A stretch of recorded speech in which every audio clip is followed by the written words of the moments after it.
আজি হাতে হাতে মোবাইল, হাতে হাতে লেপটপ আৰু গাঁৱৰ চুকে কোণে ইণ্টাৰনেট উপলব্ধ। আৰু আজি সময় হৈছে প্ৰযুক্তিবিদ্যাৰ নতুন নতুন উদ্ভাৱনেৰে আমি প্ৰগতিৰ পথত আগুৱাই যাবলৈ। এই উদ্দেশ্যৰে আমি জেক্সাকো টেকন'লজিছ LLP স্থাপন কৰিছিলোঁ 2021 চনৰ 2 মাৰ্চত। নমস্কাৰ, মই ভিক্টৰ বৰা, জেক্সাকোডৰ কো-ফাউণ্ডাৰ। বোধ কৰোঁ আপোনালোকে মন কৰিছে, আন ৰাজ্যৰ তুলনাত আমি প্ৰযুক্তিবিদ্যাত উদ্ভাৱন কৰিবলৈ আৰু বহুতো দিশ আছে।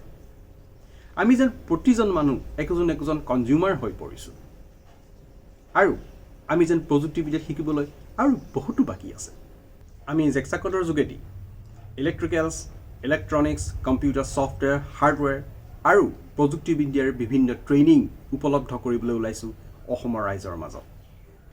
এই ইউটিউব চেনেলৰ মাধ্যমেৰে আমি আপোনালোকলৈ আগবঢ়াম বহুতো নজনা টিপছ, ট্ৰিক্স আৰু টেকনিক্স। আমি আপোনালোকলৈ আগবঢ়াম বহুতো টিউটৰিয়েলছ। আপোনালোকে ফ'ল' কৰিব আমাক এই ইউটিউব চেনেলৰ মাধ্যমেৰে। আশা কৰোঁ আমি আপোনালোকৰ সকলোৰে সহায় আৰু সহযোগিতা পাম। ধন্যবাদ।